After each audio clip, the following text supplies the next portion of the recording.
Hello and welcome to the top 10 mind characters on Bleach Brave Souls, and also welcome to what might just be the most inaccurate list I've ever made. Not for lack of trying or because I didn't do my research, but because these characters' abilities vary so greatly. Seriously, I think Mind might have the most unique characters out there right now. Because of that, the spot for almost all of these are pretty much interchangeable, even those in the honorable mentions. So please keep that in mind as you're watching this video, and feel free to click on the description below after the video to watch the explanation for this video. I haven't done one of those in a while, but I feel like for this one I'm going to need it. 力の差を教えてやる。セロオスキュラス。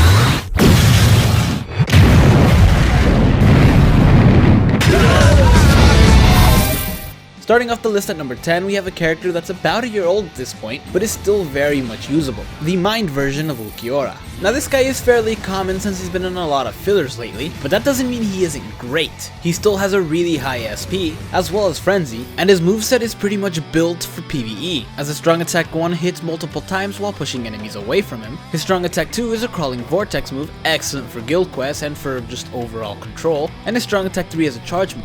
It hits with a 240% mag when fully charged, though it isn't exactly full screen. Finally, this character's special has excellent range. It's not only full screen but also inflicts debilitating burn to the enemies around you, making it extremely useful for bosses. Visu Cure's usefulness extends not just from the regular co-op or regular event, but thanks to his killer, it also extends to Xingetsu quest, guild quests, extreme co-op, inheritance zones, and the droplet zones. There's literally nothing you can't use him for except for PvP, as you can't really charge his move in PvP, and vortexes aren't historically great. Still, he's one of the best PvE characters you can have, despite his slightly outdated stats.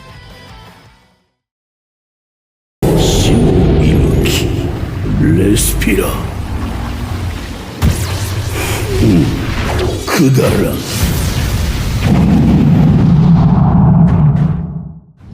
At number 9, we have Baraka, who shares a lot of similarities to Rukia. Seriously, they're both Espada, they both have the exact same SP, they both have a Soul Reaper killer, they both have the same link, and they both have Frenzy. With that said, Baragan is still slightly superior, as all of his attacks have a chance to inflict debilitating weakening, which can come in handy in a variety of different game modes. And even though none of them really have a full screen radius, they still have pretty good range, with strong attacks 2 and 3 hitting a ridiculous amount of times, which certainly helps with inflicting the weakening. This makes Baragan a really useful character to have in PvE, not just for yourself but also for your teammates, as you can provide status ailment support while dealing a ton of damage. And just like Rukia before him, he's also useful in every single type of PvE, but I did want to point out the Xingetsu quest specifically, because the weakening can come in handy so much in this area. You can inflict weakening to the smaller enemies to deal extra damage and finish the quest faster, or you can inflict it on the boss, which can really come in handy right before they use the special. Unfortunately, similar to Rukia, his stats are also a little bit lower than some of the more recent characters, but it doesn't mean they're bad.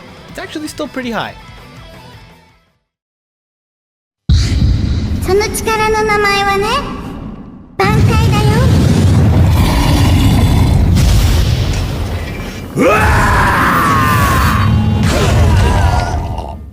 Next on the list, we have the 1000-year Blood War edition of Kenpachi Zaraki, or Banken as most people call him, who has one of the highest SPs for a mind character, and is also one of the hardest hitting mind characters. He doesn't only have that really high SP, but also Frenzy and a strong attack damage link. That, in combination with his poise, make him one of very few SP characters that is still viable in PvP, as he is almost certain to get his strong attacks out, unless he's of course paralyzed, frozen, or dead. Speaking of which, his strong attacks do a pretty hefty amount of damage. 2 of them are lunge moves, and one of them is a full screen move that is sure to hit extremely hard, and even more so after he uses a special, because it not only does a pretty decent amount of damage, but also transforms Kenny for 30 seconds, transforming his strong attacks from a 120 mag to a 150 mag. Not only that, but it also recharges them completely, so you can actually use 6 strong attacks in a row.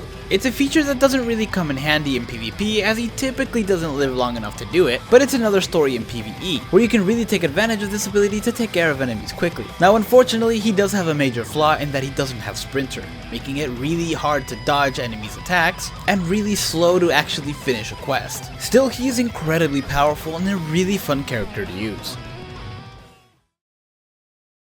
水の戦いで私に勝てるとでも思ったか。そこで永遠に夏を満喫してい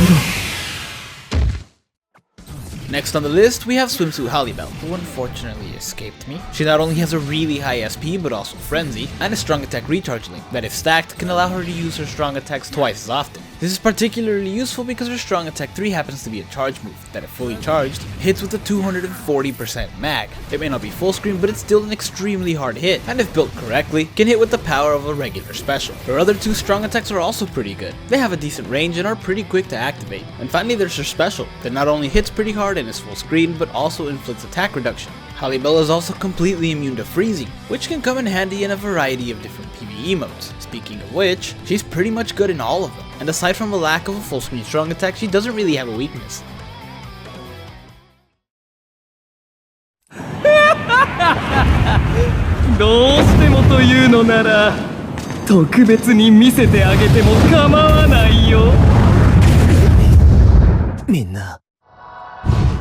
Up next, we have the Mary Poppins version of Xayaloporo, whose SP may not be as high as Kenny's or Halibel's, but it is still really high, and he also has Frenzy. In addition to that, he has a strong attack damage link, and can inflict debilitating poison on all of his attacks. And I'm including his normal attack, which is actually pretty decent due to his high range and decent speed. Though we'll admit his strong attack 1 is a little bit less than stellar. It does do a pretty decent amount of damage, but it's kind of just stationary, making its range not the best. His strong attack 2 on the other hand does have pretty good range, and it's a 180% mag. It's also piercing and hits multiple times, vastly increasing the chance of inflicting poison. And then there's his strong attack 3, which is full screen and also hits multiple times. Not as much as his strong attack 2, but still has a high probability of inflicting the poison. Overall, he is a pretty good character. Maybe not the best for PvP, but in PvE he can really come in handy.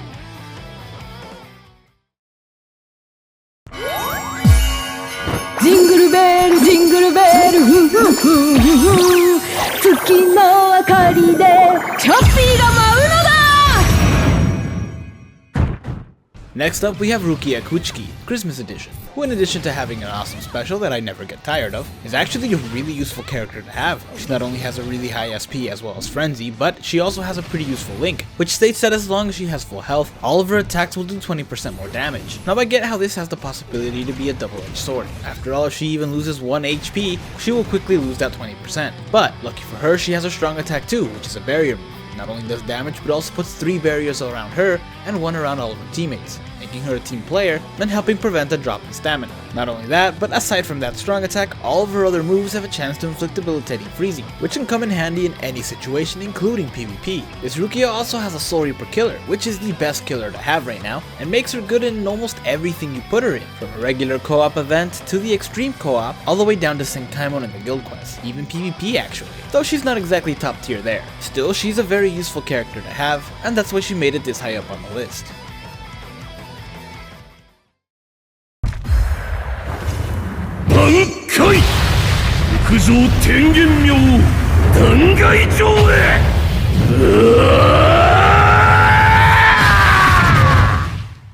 Up next on the list is Sajin Komamura, 1000 Year Blood War Edition, who has a ridiculously high attack as well as a normal attack damage link and flurry, which pretty much doubles that. He is one of the hardest hitting characters in the game and is a really good character to take in PvP, as he not only has the flurry but also poise, meaning he will not stagger. He also has pretty decent strong attacks. They may not do that much damage, but they have pretty good range and are useful for pushing enemies away, as well as breaking guard. Sajin also has a pretty unique special. It does a decent amount of damage assuming you don't chappy him, but after he uses it, it permanently changes his normal attack string. The first 3 strings are the same, but the last one has an increase in range. This is particularly useful in PvE, as it can hit enemies from far away. Speaking of which, Sajin can be useful in PvE, but not as much as some of the other characters. Sure, the damage is there, but when it comes to multiplying killers, his isn't exactly great. It's an Espada killer, which can come in handy in specific situations, but right now it's actually the worst one to have. Still, the damage output is impossible to ignore, and it's what puts Sajin this high up on the list. どうやら少しはマシになってきたかな。でもそんな攻撃じゃ僕には通じない。バカな。Okay, so it's at this point that I do want to point out that an argument can be made for any one of the following 3 characters to be number 1. But I did put Kashiram at number 3 because at the time of this recording, we don't have a very clear idea of how useful Confusion will be. We have yet to see its full effects in Senkaimon quests, and people are just now starting to try it out in PvP. Still, it's undoubtedly a very useful ability, and the fact that he can inflict it on everything is just amazing. He also has the highest SP for a mind character with Frenzy, which means that even without the Confusion, he'd deal a massive amount of damage. He also has a damage reduction link, which makes him perfect for PvP, as he can confuse the enemies to hit each other and also deal a lot of damage himself. He also has great range on his strong attacks. His strong attack 1 is a lunge move with excellent reach, his strong attack 2 is quick to activate and encompasses a pretty good area in front of him, and his strong attack 3 is a full screen move. That's pretty much a copy of the special of the first Tsukishima. Finally, this Tsukishima also has a no affiliation killer, which is also a thing that we have yet to see how useful it is. It's becoming more and more useful, especially now that no affiliation characters are popular in PvP, but we're seeing more and more of them in guild quests and Senkaimon quests. ようやくまともにやり合う気になったようだな。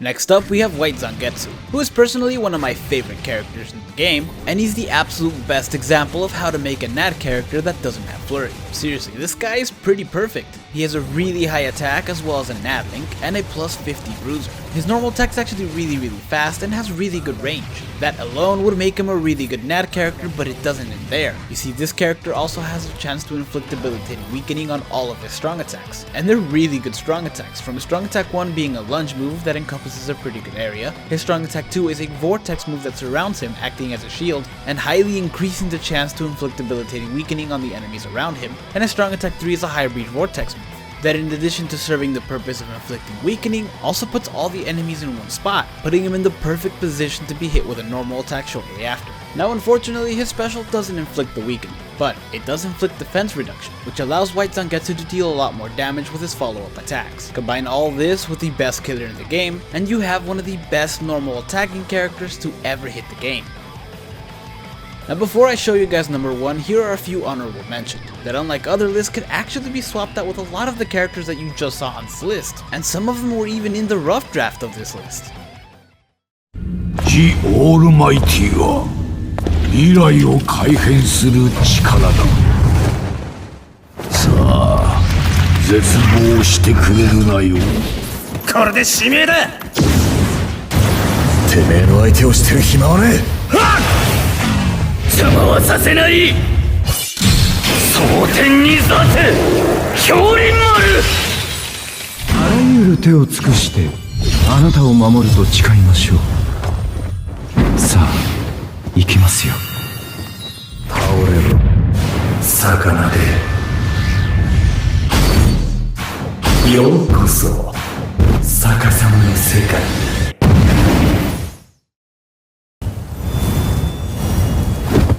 行きます。